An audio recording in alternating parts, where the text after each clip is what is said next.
Hoje é chegado o dia que você finalmente vai entender todos os tempos verbais. Isso mesmo, hoje eu vou te dar vários macetes para você entender tintim por tintim cada tempo verbal e como é que você usa ele. Então já prepara seu papel e caneta para anotar tudinho, hein? Assista até o final que eu tenho certeza que você não vai se arrepender. Mas antes, eu queria pedir para você deixar o seu like e compartilhar esse vídeo com seus amigos para que eles também aprendam esses macetes essenciais. E aproveita para se inscrever no canal se você ainda não for inscrito, porque por aqui eu dou várias dicas para facilitar a sua vida na hora de aprender inglês. Então, é isso, vamos lá!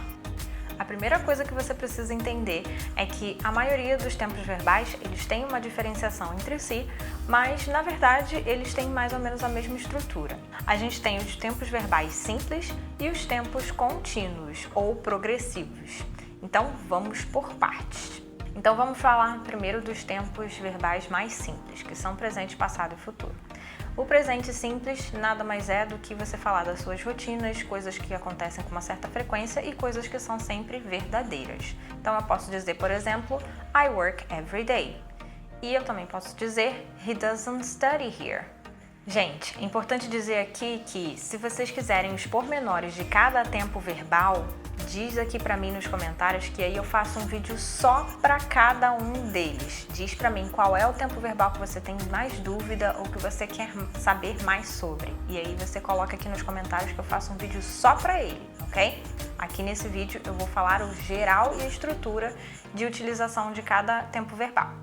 Agora vamos falar do Simple Past. O Simple Past é para falar de uma coisa que aconteceu no passado e ela acabou. Ou seja, ela é uma ação única que aconteceu no passado e já finalizou, ela já acabou.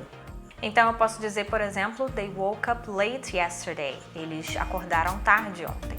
Basicamente, no passado é muito comum a gente usar dois tipos de verbos. Os verbos que são regulares, aqueles que terminam com ed, e os verbos irregulares, que são aqueles que seguem uma lista. No caso dos verbos regulares, eles fazem o que eles bem entendem. Já no futuro, a gente fala basicamente sobre coisas no futuro. Ele serve basicamente para falar de intenções, planos, decisões, coisas do tipo. Então eu posso dizer, por exemplo, we will travel next year. Nós vamos viajar no ano que vem. Mas aí você vai me perguntar, mas Alice, o que todos esses tempos simples têm em comum? Fácil, meu amor. Eles todos têm um auxiliar. Auxiliar é aquele verbo que a gente usa nas frases interrogativas e negativas. É justamente para dar a entonação correta na hora de falar esse tipo de frase. Em português, ele não significa nada. Óbvio que ele vai depender do tempo verbal que você está usando na frase, mas ele não é traduzível. I'm sorry, this is not translatable. Google falou, tá falado, né? Presta atenção nessa parte. Olha o quadro. Você pode notar que o presente simples a gente usa o do ou does, don't ou doesn't. No passado a gente usa o did ou didn't e no futuro a gente usa will ou won't. Todos os verbos que seguem os auxiliares não mudam as duas formas. Olha o macete aí, já anotou? Feito isso, vamos agora para os tempos contínuos que também são presente, passado e futuro. Nesse caso a gente pode chamar eles de continuous ou progressive, que eles estão em progresso, estão em contínuo, ou seja, são ações que estão acontecendo naquele momento ou que já aconteceram naquele momento, mas são coisas que estavam sendo feitas. No caso do present continuous, por exemplo, a gente fala de coisas que a gente está fazendo agora. Por exemplo, I'm recording a video, I'm speaking English, I am teaching English to you. Ou seja, eu estou gravando um vídeo, isso é algo que eu estou fazendo agora. Eu estou falando inglês com você, eu estou ensinando inglês para você. Então, todas são coisas que estou fazendo agora, nesse momento. Já no passado, a gente fala de coisas que estavam acontecendo quando outra ação veio e interrompeu essas coisas. Então, por exemplo, she was having a shower when the phone rang. Ou seja, ela estava tomando banho quando o telefone tocou. E no futuro contínuo você descreve coisas que você vai estar fazendo no futuro. Alô, senhora, eu vou estar te passando para o outro setor agora, ok? Então eu posso dizer, por exemplo, I will be reading in the library. Ou seja, vou estar lendo na biblioteca. Eu vou estar fazendo essa ação, ela vai acontecer no futuro, mas de uma forma contínua. E aí eu sei que você vai me perguntar de novo, o que esses tempos verbais contínuos têm em comum um com o outro? O verbo to be. Olho no quadro de novo. No presente a gente usa as formas do presente do verbo to be mais o verbo principal com ing. Já no passado, a única coisa que muda é que o verbo to be vai para o passado e o verbo principal continua com ing. Já no futuro, o diferentão, a gente usa o will com o verbo to be no infinitivo e o verbo principal com ing. Simples. Agora vamos para os tempos perfeitos que vocês sabem que eu amo. No present perfect, a gente fala de resultados de ações no passado. E aí, o que a gente está falando aqui é de experiências, coisas pelas quais você já passou na vida. Então aqui eu posso dizer, they have been to England. E aqui eu estou falando da experiência deles. Não importa o quando que aconteceu, o que importa é a experiência em si. Já o past perfect, eu gosto de chamar ele de passadão, passadão, não.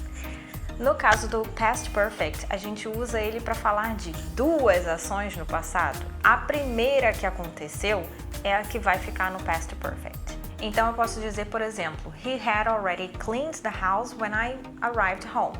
Ou seja, quando eu cheguei em casa, ele já tinha limpado a casa toda. Ou seja, a primeira ação que aconteceu foi que ele limpou a casa. Logo depois, eu cheguei. Então, a primeira ação é a que fica no past perfect, nesse caso. E no caso do future perfect, a gente vai falar de ações que vão ter se concretizado, ou não, no futuro. Então, eu posso dizer, por exemplo, I will have read the book by the end of the week. Ou seja, eu vou ter finalizado o livro até o fim da semana. E nesse caso, os tempos verbais perfeitos, eles também têm uma estrutura muito simples. No presente, a gente usa o have ou o has mais o passado particípio do verbo principal. No passado, a gente usa o had mais o passado particípio do verbo principal.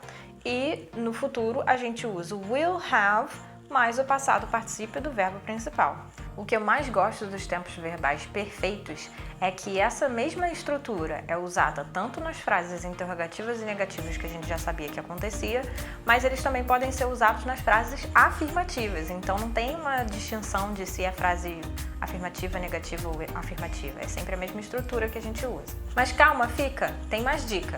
Os tempos verbais perfeitos também têm sua forma contínua.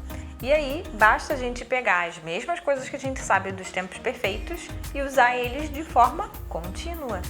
O Present Perfect Continuous, ele fala de coisas que começaram a acontecer lá no passado e ou elas não terminaram ainda, elas continuam até agora, ou elas terminaram muito recentemente. Então você pode dizer, por exemplo, he has been working all day, ou seja, ele já está trabalhando o dia todo, ou seja, ele começou lá atrás e até agora ele está trabalhando. Já o Past Perfect Continuous fala de ações contínuas no passado.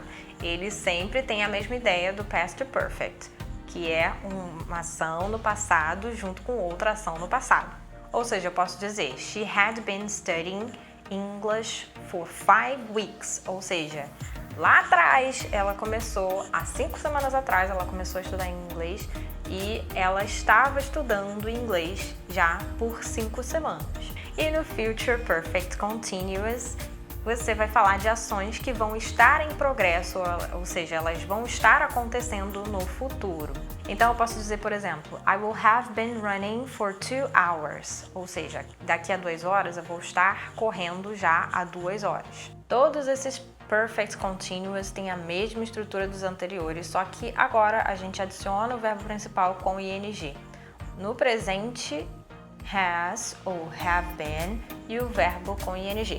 No passado, had been e verbo com ing. E o futuro com will have been e o verbo com ing.